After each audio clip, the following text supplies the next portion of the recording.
and we'll laugh at them, like the Satari Mawe. But then we don't look within ourselves to find the same level of elements existing within us. Now I know this is sensitive, right? But my job is not to shy away from these topics. This is the reality of our existence. We're creating generation and generation of, and passing on generational trauma. This is generational trauma. That automatically, if you have a girl, the boy is superior to the girl. Where? Where does it say that in Islam? Right? There's nowhere where Islam says that. You know what I mean? And so you have to ask ourselves, right? Like, where is this idea based from? And so when you look at it, there is no intellectual basis to a lot of the things that people do. And this is why ta'assub is predominantly predominantly labeled with something negative. Now, what is ta'assub defined as, or what is it translated as? Generally, if you were to translate ta'assub into English, there are two words that come up. The first word is partisanship. Okay? Partisanship is a prejudice or favor of a particular group. Right? So because you're of a particular group, I'm going to follow you. Right? I'm going to support you. That's partisanship. You hear that word being used in media all the time. When it talks about Republicans and Democrats, this is partisanship. That you toe the line, no matter what. But the other word, which is more apt, is bigotry. Bigotry. Now we hear that word a lot too, don't we? Right? With Trump especially. We hear this word being thrown out all the time, bigotry. But what is bigotry? Right? Bigotry is the more apt translation of ta'assub. And it refers to an intolerance towards those people who have different opinions than me. An intolerance towards those people who have a different opinion than me. That means, for example, if you don't like what I said in the majlis today, right? You won't just take it and think about it. But what will you do? You'll go home and make a clip and send it out to people, for example, right? Or you will then start WhatsApp chain groups and saying, look at this, look at this, look at this, right? This is bigotry, ta'assub, right? We do this sometimes, not even realizing we're doing it, but it displays an intolerance towards someone else who doesn't have the same opinion as I do. It's an intolerance, right? Our Ahlul Bayt never did that. They were surrounded by people who were opposed to them, but they never displayed intolerance towards them. They never displayed ta'assub towards them. Now, the reality is that no one is born to be a bigot. We are not created to be bigots by Allah subhanahu wa ta'ala. We're not created with ta'assub. But it is learned over time. Right? Now, how is it learned? There's three stages. The first stage is what is known as taqleed al-a'ma. Taqleed al-a'ma. Taqleed al-a'ma means what? Blind following. Okay?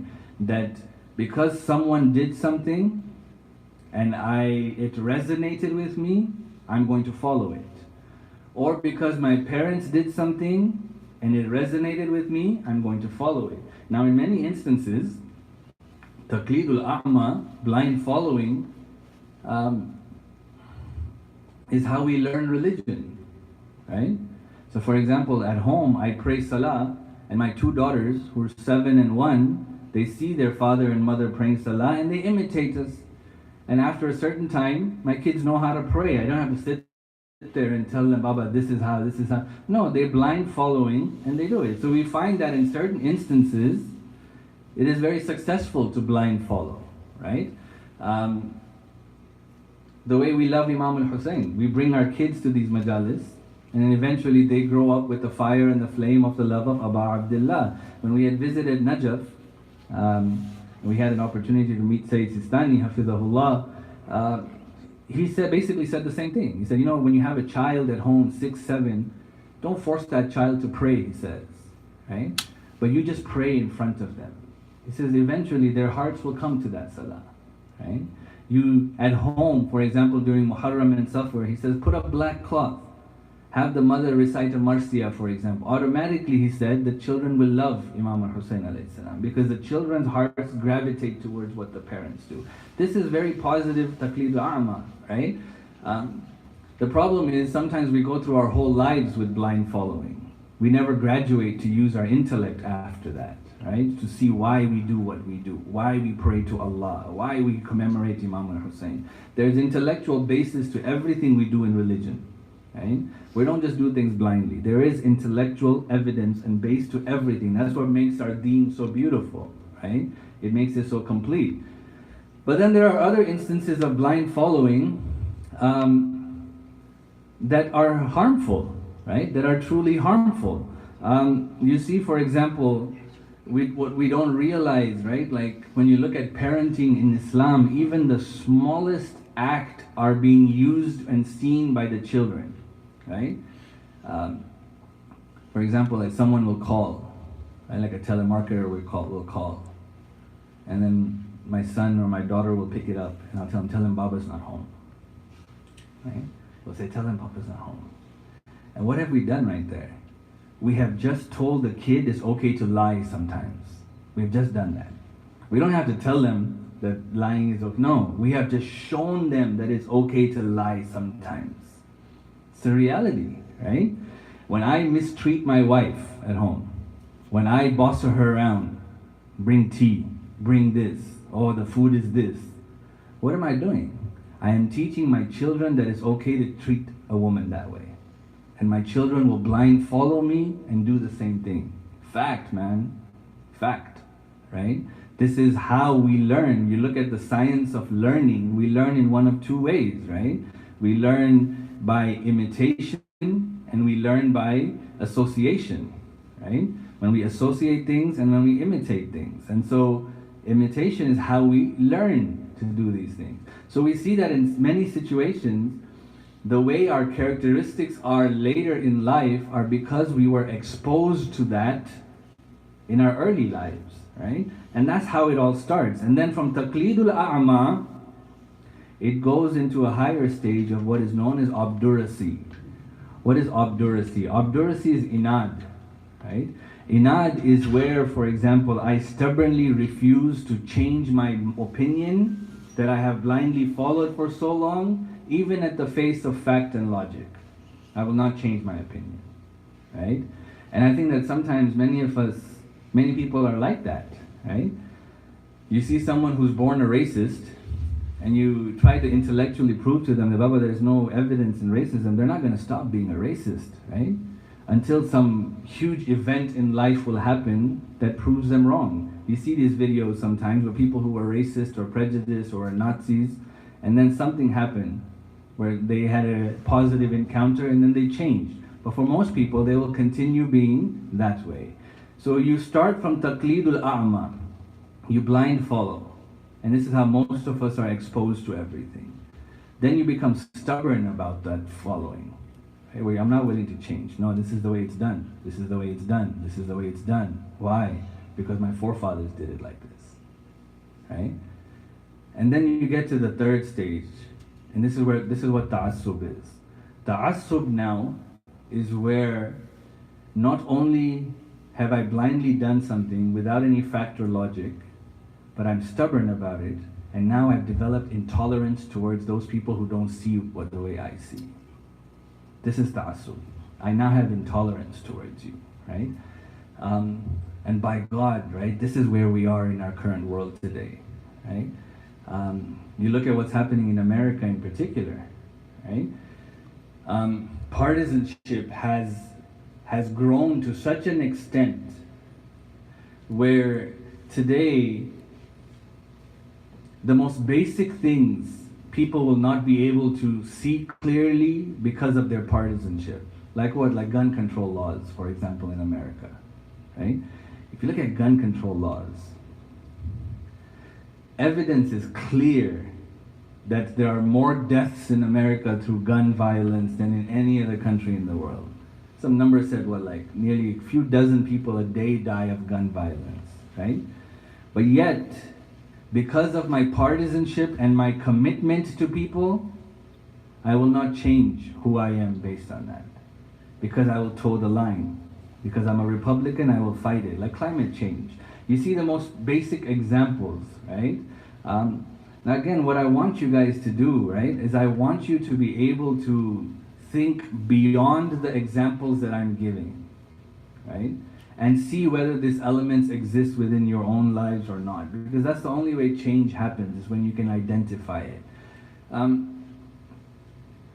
Let's just look at the Quran. We'll end now, right? But how does the Quran describe bigotry? I want to just show you. It's really remarkable how the Quran talks about bigotry. There's two examples we'll give. The first example is that of Prophet Nuh. Now we know that Prophet Nuh alayhi salam preached for 950 years. They say he lived for 2,000 years. Imagine, right? I'm here for like 3 hours, you know, and you might be tired of me by the time I leave. This man preached for 950 years, right? Imagine the patience it requires, and imagine the level of stubbornness that grew within the people. What does Nabi Nuh say to Allah? We look at Surah number 11, verses 5 through 7. What does he say? He says, قَالَ رَبِّي إِنِّي دَعَوْتُ قَوْمِي لَيْلًا وَنَهَارًا. He says, Oh Allah, I have called on my community night and day. لَيْلًا and nahar, لَيْلًا وَنَهَارًا. فَلَمْ يَزِدْهُمْ دُعَائِي إِلَّا فِرَارًا. And every time I call them, all it does now is it leads them further away from me. And then he says, وَإِنِّي كُلَّمَا دَعَوْتُهُمْ لِتَغْفِرَ لَهُمْ. And every time I call them so that you would forgive them, جَعَلُوا أَصَابِعَهُمْ فِي آذَانِهِمْ. Okay? He says they place their hands in their ears and they cover their faces with their clothes. Right? It's like a child, right? That you tell them something and they say, no, I don't want to hear you. And they close their eyes, they close their ears. What Allah is trying to tell us here, subhanahu wa ta'ala, that stubbornness is a childish quality. Okay? This is beautiful, what God is describing to us. That stubbornness is a childish quality. That when fact and logic are presented to you, and if you're still not able to see it, it is like you're a child. Have you ever seen a child? You know, I think God gave me children so that I can use them as topics for my majlis, you know. But if you look at a child, right, like my daughter, you know, when they're young, they eat everything, mashallah, you know. And then they start to grow up, and now you're like, let's eat this. No, I don't like it. But you've never had it. Right? No, I know I don't like it, right? And you're like, man, where do you get this stubbornness from? Like a child, like a child. Our stubbornness sometimes is like children. No, I've always done it. No, this is the way I do it. No, this is the way I think. This is the way our fathers did it. This is the way, like children. We are stubborn like children sometimes. And that's the first thing. It's not me who's saying it. What makes it beautiful is when God says it. You know? God says that when you are stubborn, it's like a childish quality. Number one. Number two, you look at the example of Nabi Ibrahim alayhi salam. He preached to his uncle. He preached to the community. إِذْ قَالَ لِأَبِيهِ وَقَوْمِهِ مَا هَذِهِ التَّمَاثِيلُ الَّتِي أَنْتُمْ لَهَا عَاكِفُونَ. He says to them, what are these statues that you guys are worshipping? Right? This is ridiculous. You know what they said? And this is the line that most people who are stubborn, without any fact or logic, will use. They say, قَالُوا وَجَدْنَا آبَاءَنَا لَهَا عَابِدِينَ. He says, no, we saw our forefathers doing it, so we're going to continue doing it. Right? These are two examples that we're going to end with. But I want you to think about this. Okay? This is a subject that even if I am stubborn, the way I am stubborn with my Lakers, for example, in the most benign way, this still exists within me. And if I am not careful, it will lead me to become intolerant towards other people who have a different opinion than me. And once I become intolerant, then the veil has closed between me and reason. And once the veil closes between me and reason, I will never hear the kalam of haqq. I promise you. I will never hear the kalam of haqq, like we see in Karbala. They couldn't hear the kalam of haqq, even though it was right in front of them. Why? Because the veil of reason had shut off from them.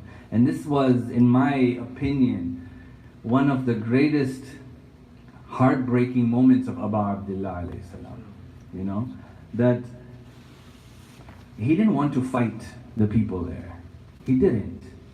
He didn't want to be the cause of them going to Jahannam. He didn't. He would have rather guided them. He would have rather made them successful and go to Jannah. And so when he saw that the people still were adamant in their refusal, it broke his heart on the plains of Karbala. You know? And this is, we continue now with the musibah that befell upon the Ahlul Bayt alayhimus salam. You know, my brothers and sisters, our ulama tell us that on the day of Ashura, the musibah of Imam al-Hussein came to an end.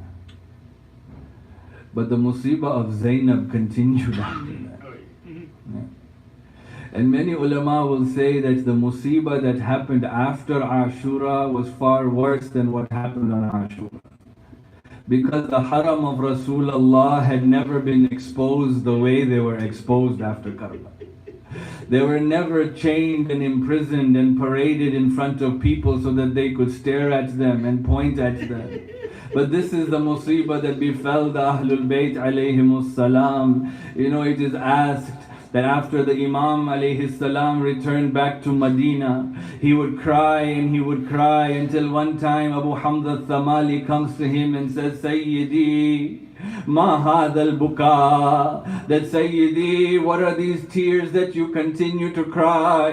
Why do you cry in this manner? Isn't shahadat part of the sunnah of the Ahlul Bayt? Was not your uncle Hamza a shaheed? Was not your grandfather Ali shaheed? The Imam alayhi salam says, Shakar Allahu sa'yaka ya Aba Hamza, that may Allah bless you for what you have said, Aba Hamza. Indeed, shahadat is part of the sunnah of the Ahlul Bayt alayhimus salam. But oh Abu Hamza, have you ever seen or heard that women and children from the Ahlul Bayt were paraded on the streets of Kufa and Sham? Have you ever heard of the women being treated in this way? He says, oh Abu Hamza, I swear to you, every time I see my Aunt Zainab, I can see her in chains and in shackles, and how she was forced to run from one tent to the other to put the fire out.